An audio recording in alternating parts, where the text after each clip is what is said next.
Hey, folks. Tonight's presentation takes us into the deep end of a hidden world. Not flashy headlines, not the sanitized news clips or the stories wrapped in ridicule. We're stepping behind the curtain into encounters that were never meant to surface. Now, these are the reports that slip through the cracks, the ones whispered in private, passed down quietly through families, or only spoken aloud when the weight becomes too heavy to carry. What ties them together is not just the presence of unhuman intelligence, it's the response. Over and over again, the pattern repeats. An encounter occurs. Witnesses freeze in disbelief. Technology fails.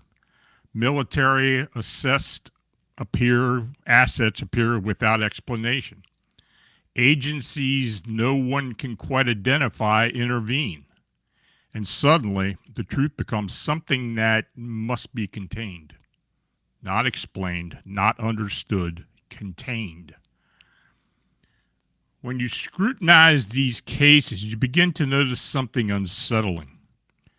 These are not isolated events, these are operations, procedures, a machinery of secrecy that activates the moment a civilian steps into forbidden territory.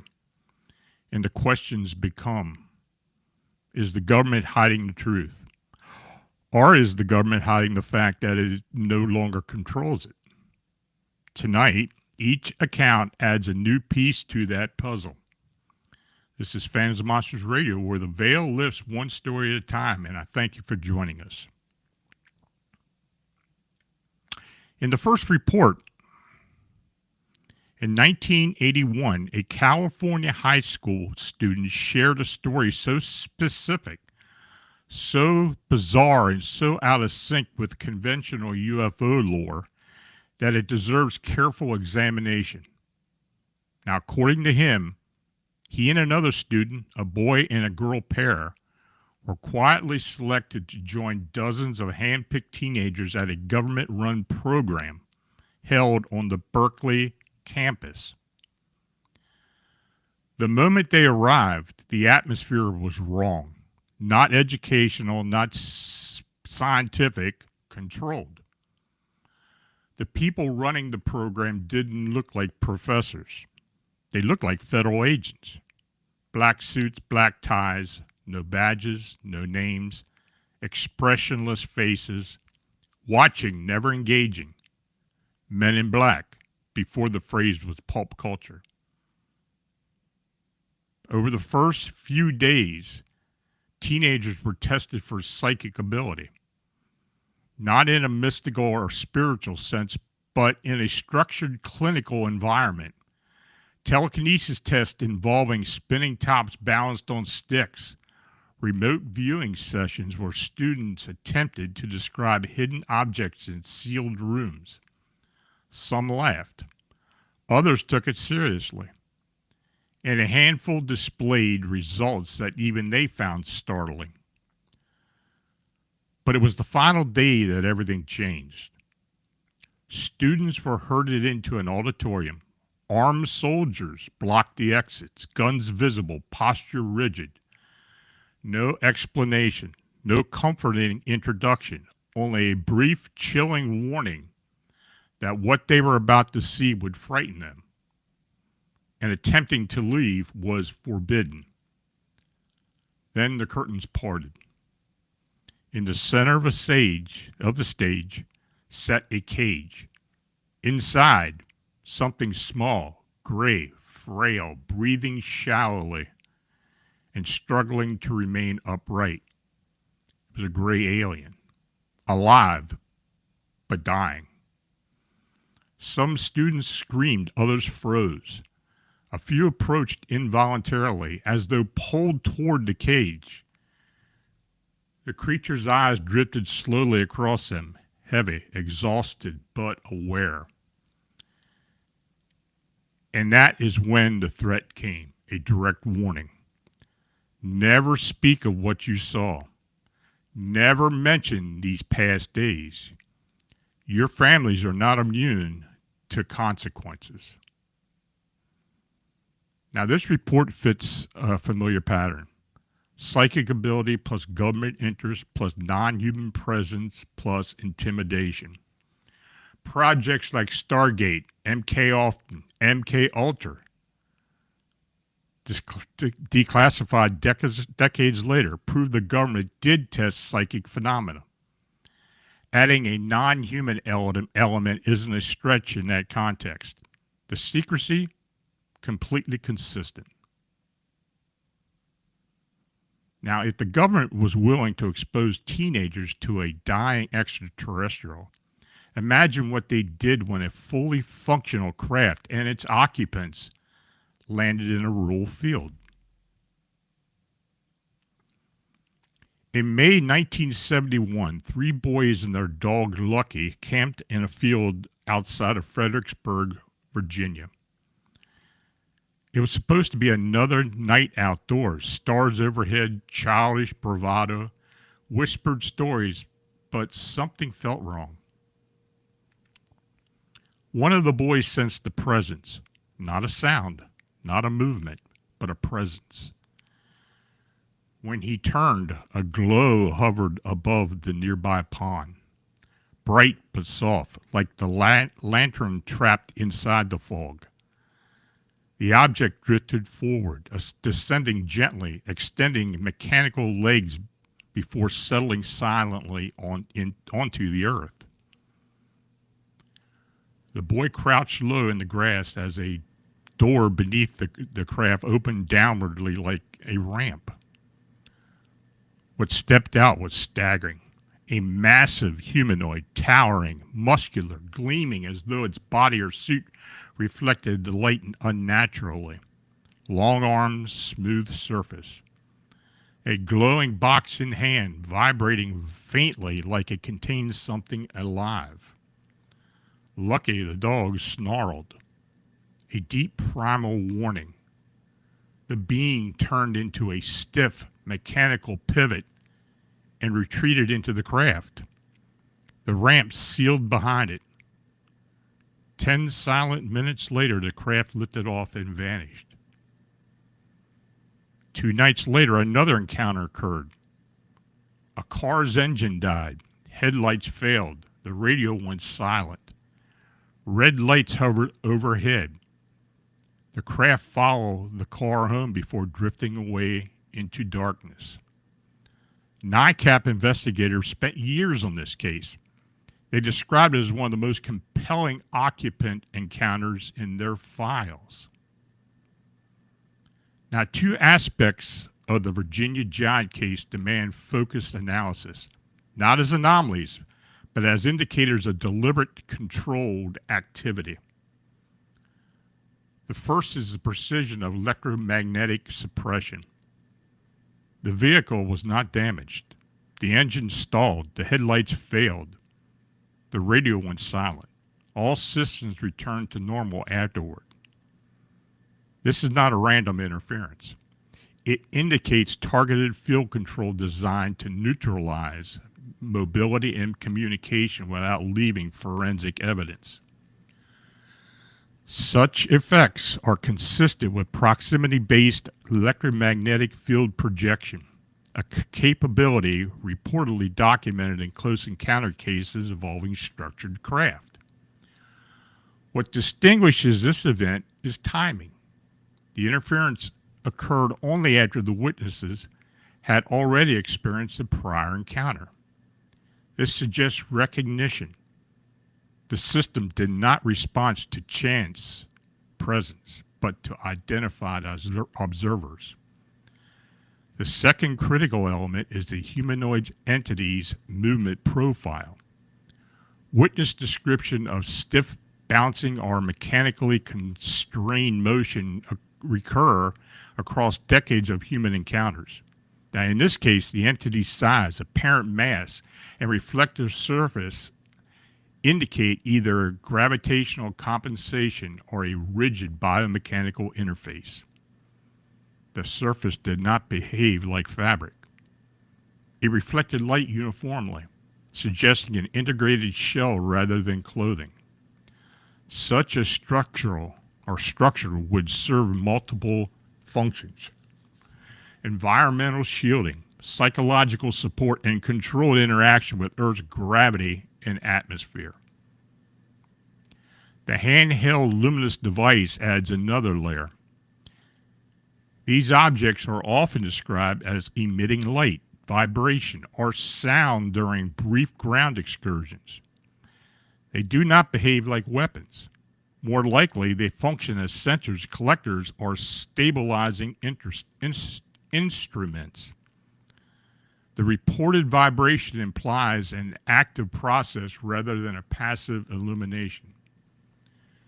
The entity's immediate withdrawal followed the dog's reaction is also instructive. There was no attempt in dominance or engagement. The response was abortive. This pattern appears in multiple cases where animal behavior disrupts non-human operations, possibly due to unpredictable movement, sound frequencies, or biological sensitivity that interferes with the entity's controlled environment. Finally, the delayed follow-up encounter shifts the case from curiosity to operation. The craft did not permanently depart the area. It returned days later and tracked the witnesses' vehicles. This was not intimidation. It was an assessment, a verification of exposure, a controlled observation following an interrupted event. Now, NICAP's sustained interest in the case reflects its structural strength. Multiple witnesses, repeated encounters, electromagnetic effects, a landed craft, an occupant, consistency across events. Viewed analytically, the Virginia Giant incident does not resemble an accidental visitation. It resembles a mission that was interrupted, aborted, and later reviewed. But if the Virginia case raises questions, the next one opens an entirely different chapter because it predates Roswell by 6 years. 6 years before Roswell, Reverend William Huffman received an urgent request to pray over crash victims outside Cape Girardeau. What he found was not a burning plane or tangled wreckage. Instead, he saw military personnel, federal agents, photographers, firefighters, and a disc-shaped craft. No seams, no rivets, no wings. Just a smooth metallic disc with indecipherable hieroglyphic-like markings. And then there were the bodies. Small, hairless, large black eyes, no ears, no human proportions. The Reverend prayed over them, heart racing. Moments later, military officers surrounded him, issuing stern warnings. This event never happened. He must never speak of it, not to neighbors, not to church members, not to family. But he did tell his family, quietly, behind closed doors. And decades later, on her deathbed, his wife relayed the story to their granddaughter, Charlotte Mann. There was even a photograph, not lost, showing one of the beings being held upright by two men. Now, this case fits early military secrecy patterns: immediate federal presence, civilian clergy involvement, photographic documentation, physical retrieval, and threat-based suppression. This is Roswell before Roswell had a name. But while this story was nearly swallowed by time, the next one followed a single witness across continents, like something refused to let him go. In 1991, a 10-year-old was living on a military estate overlooking Edinburgh, saw a formation of lights, bright white, then splitting into 5 separate orbs arranged like 5-dot pattern on a die. They floated closer, deliberate, silent, massive. Animals reacted violently, dogs barking, pets hiding. The witness's stepfather stepped outside and estimated that the object was larger than a 747. Then the boy aimed a flashlight upward, and the lights vanished instantly. Over the following years, the phenomena escalated. Flickering lights at night, footsteps in the grass, humming vibrations that made the air feel alive, dreams of black figures draining the room of oxygen. After moving to RAF Headley Court, a new event occurred. A glowing, transparent, shoelace-like entity drifting near the porch. When acknowledged, it zipped up the wall with claw-like scratches. Now, this case suggests long-term monitoring or attachment. Some entities revisit witnesses for reasons we just don't understand. The pattern echo abductee behavior, but with environmental manifestations rather than classic bedside encounters. Now, from there, we move to another winged humanoid encounter, one that brought unexpected attention from a foreign military. A Toronto man received a terrified late-night call from a U.S. relative, an accomplished, rational, scientifically minded police officer. He and his wife were driving when a massive winged humanoid dropped onto the roadway ahead. Hair covered, yet somehow leathery, humanoid, but monstrous, with glowing yellow-red eyes and a wingspan of nearly 10 feet. His dash cam turned to static instantly. The creature approached the car deliberately. No fear, no hesitation. Only when he honked and flashed his lights did it launch upward and vanish. Afterward, the dash cam resumed functioning as though nothing had occurred. But the strangest part came later. Soon after, a representative of the Canadian military contacted him discreetly and warned him to keep the story to himself. Now, the most revealing aspect of this case is not the winged humanoid itself, but the speed and origin of the response. Foreign military contact following a civilian cryptid encounter is exceedingly rare. A Canadian military warning tied to a U.S. incident implies a cross-border monitoring a framework that operates independently of standard law enforcement. This suggests certain anomalies trigger shared classification protocols regardless of national boundaries. Equally significant is the dashcam failure profile. The device did not break or lose data.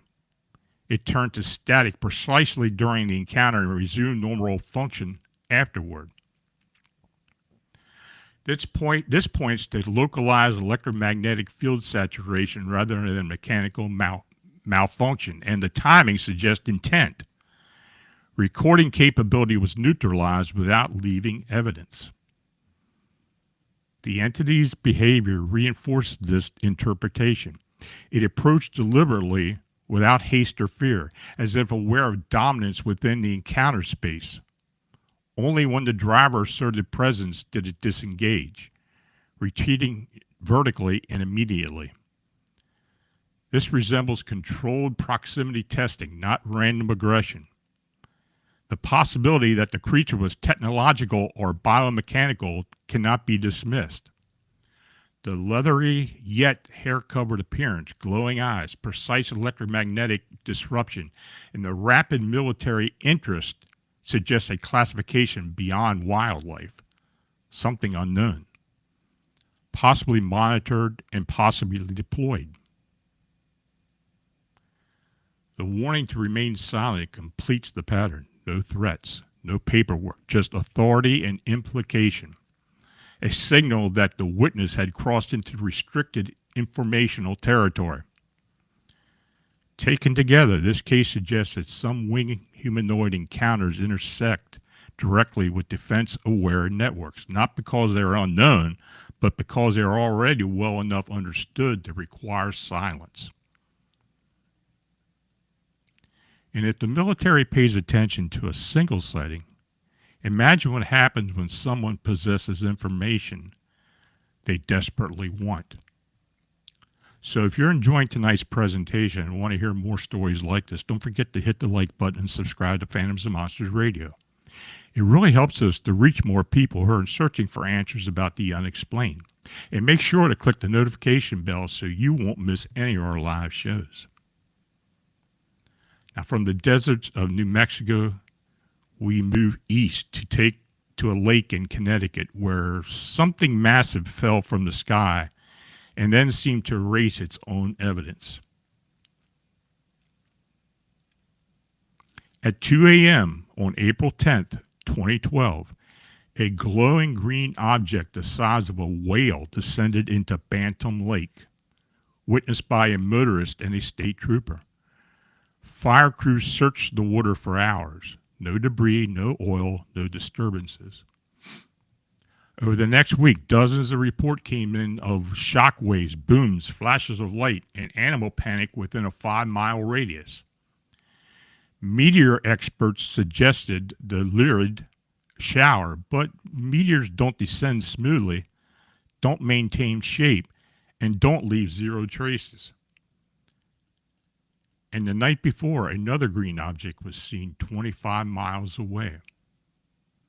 Now, this case fits a pattern of controlled descent events, objects entering water or terrain with surgical precision. Whether extraterrestrial or classified terrestrial, the lack of evidence itself is evidence of retrieval or intentional masking. But if the Bantam Lake case highlights disappearance, our next story reveals intrusion, the kind search and rescue teams whisper about but never discuss publicly. A seasoned search and rescue officer encountered a pristine staircase deep in the woods during the hunt for a missing teenager. Carpeted, clean, warm, no debris, no wildlife, placed as though manufactured minutes earlier. Against orders, he climbed it. At the top, the world felt silent. No wind, no breathing, no internal body sounds. The pressure of wrongness descended, like being caught in a restricted government facility. Later, his furious trainer confronted him. "You went up the stairs. That's why we didn't find her." The implication, climbing the stairs changes something, interferes with the search, or redirects the missing person somewhere inaccessible.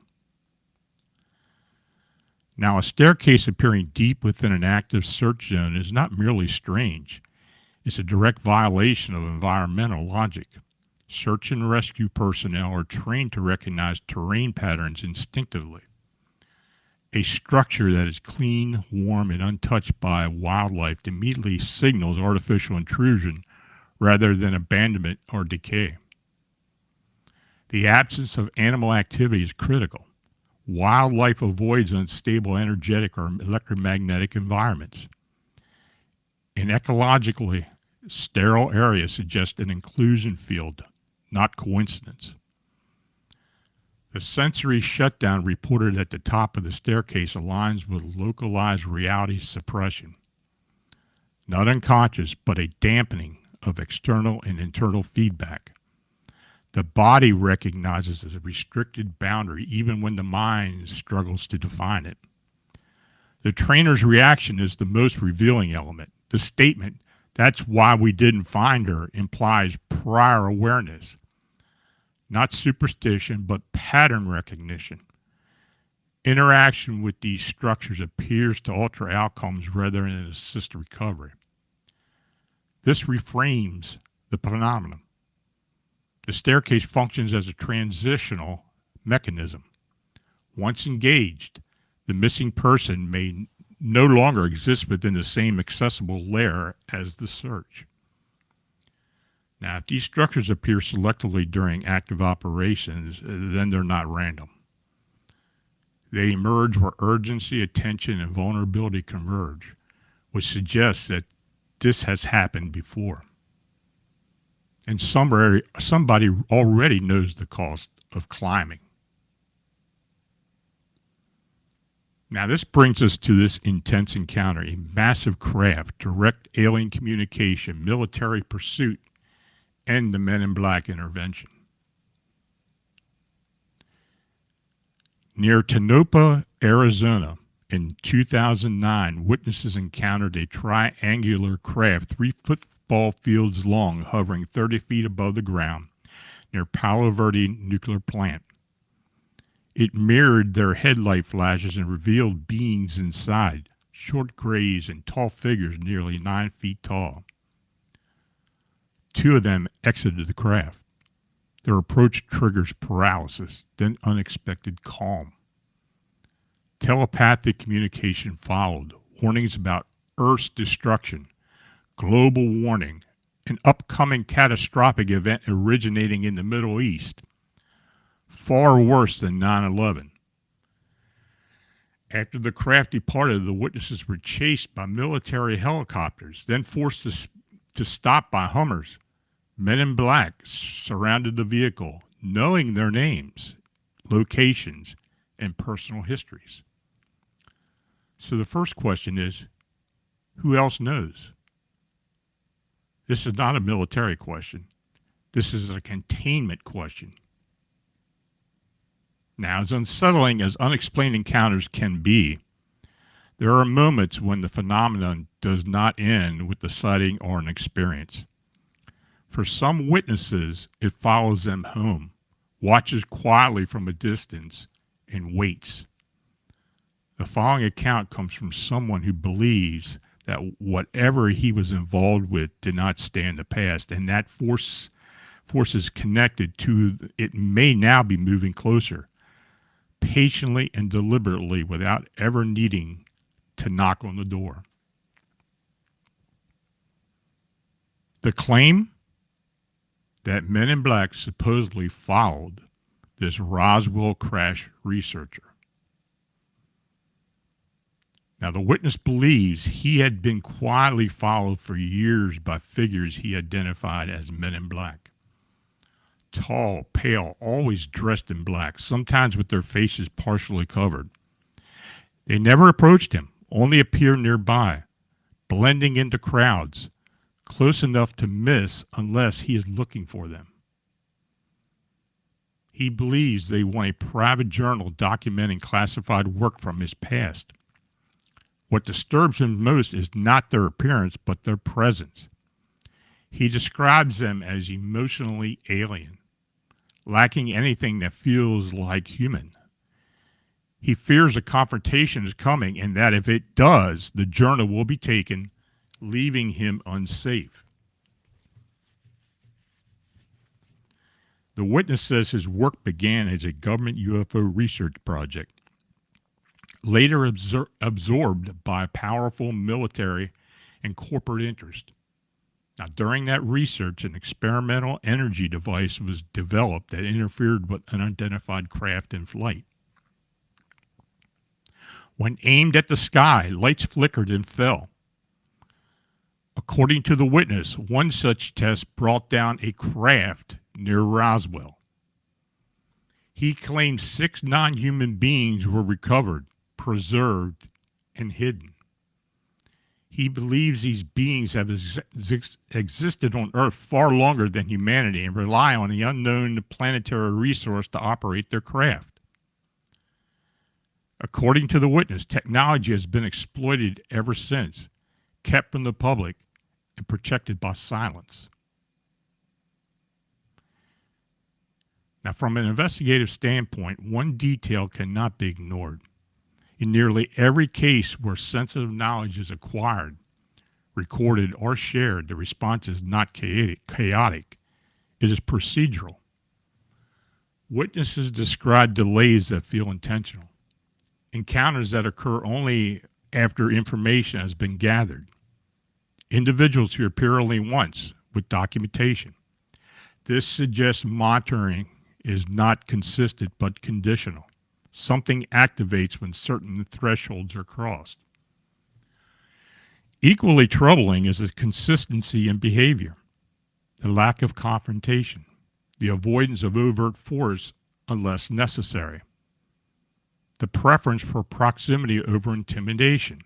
These are not the actions of random agents of folklore caricatures. They resemble containment specialists, observers tasked with retrieval, deterrence, and quiet neutralization. In several historic cases, witnesses report that journals, tapes, photographs, or physical samples disappear without signs of forced entry. Doors were locked, containers were untouched. Only the material itself was gone. That implies access, either technological, procedural, or institutional. There is also a notable absence of overlap with traditional law enforcement. Local police are rarely involved. When military assets appear, they arrive quickly, stay briefly, and leave nothing behind. No reports, no follow-up, no jurisdictional clarity, as if the event never formally existed. Now, this raises a deeper question. If these operations are fundamental, they may not belong to any single government or agency. They may operate above national boundaries, be funded indirectly, and be protected by classification layers that do not expire. A structure that answers to no electorate and requires no public justification. If non-human intelligence is interacting with this planet, then it appears that specific human systems have already adapted to that reality. Not to inform the public, but to manage access, to decide who knows, who remembers, and who is quietly removed from the equation. And if witnesses are correct, then the most valuable commodity is not technology or biological material. It's testimony, personal records, firsthand continuity, the ability to connect events across time. Nixon may explain why those who document their experiences draw attention, while those who remain silent do not. Now, from an investigative perspective, the implication is sobering. This is not a mystery unfolding. It's a system already in motion. And it does not require belief to function, only compliance. Now, what can be determined from tonight's reports? When viewed separately, each of these accounts can be dismissed, sequestered, or explained. But when they are placed side by side, something else emerges. Not a single story, but recurring architecture, familiar roles, familiar reactions, and familiar consequences. Again and again, witnesses describe the same sequence: anomalous contact or knowledge, a sudden presence of authority, evidence that vanishes, questions that go unanswered, warnings are delivered quietly or implied without words, and then silence. What is striking is not just the appearance of non-human intelligence, but the speed with which human systems seem to respond. As if protocols already exist, as if someone is always listening, always prepared to move when specific lines are crossed. This suggests that whatever is encountered is not new. It's managed, tracked, contained within layers most people never see. And those layers do not always wear uniforms or carry badges.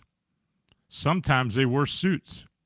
Sometimes they blend into crowds, and sometimes they never speak at all.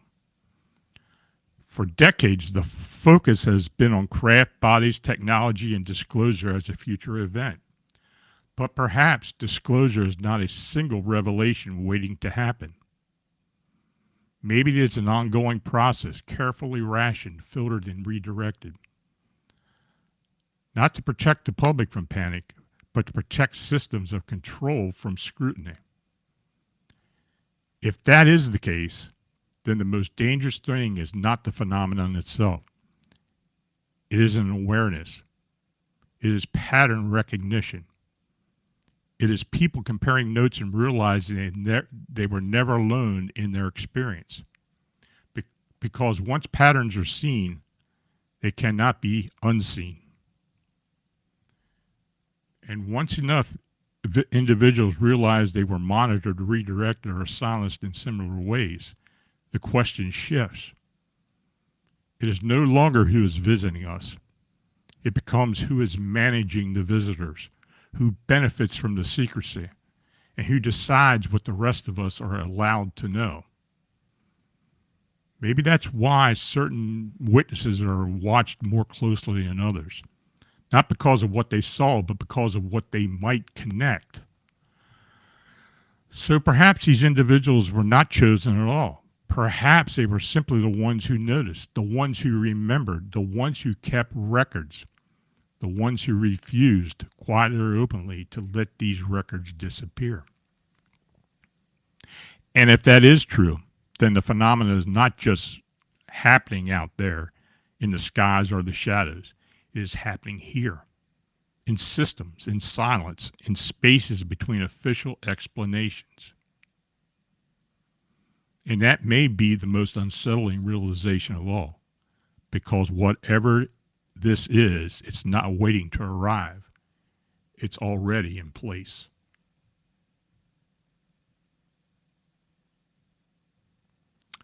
So let's start the questions and answers session, and please type your questions in all caps.